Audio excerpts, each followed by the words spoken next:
Ainsi donc, on peut en France, en 2024, menacer de mort le proviseur d'un lycée, demander sur les réseaux sociaux qu'on le brûle vif, je cite ce chien, et s'en sortir sans rien ou presque. Vous menacé d'être zigouillé par une jeune collégienne et qui a pris sa retraite anticipée, d'après Madame Belloubet à l'époque, vous vous souvenez, parce que bon, monsieur pour bon et loyaux service, il avait été menacé d'être brûlé vif et compagnie, on a réclamé clairement sa tête.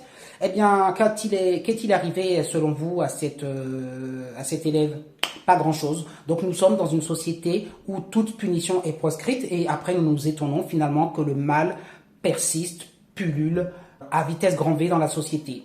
Posez-vous la question. Une société hyper permissive où les jeunes savent, pas que les jeunes d'ailleurs. Vous trouvez que j'exagère?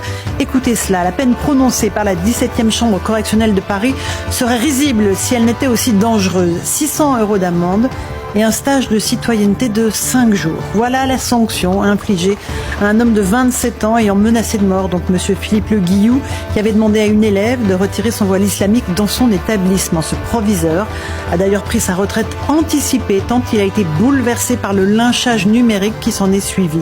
Chacun se rappelle du sort qui a été réservé à Samuel Paty ou Dominique Bernard. 5 jours de citoyenneté, de stage de citoyenneté.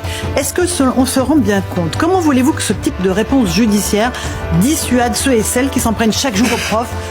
Qu'ils ne risquent rien lorsqu'ils s'en prennent à un enseignant, à un policier, même parfois à un médecin. Vous avez vu celui qui avait été agressé parce qu'il a refusé de faire une ordonnance. Enfin bref, on ne risque jamais grand-chose finalement. Et on s'étonne que le mal persiste.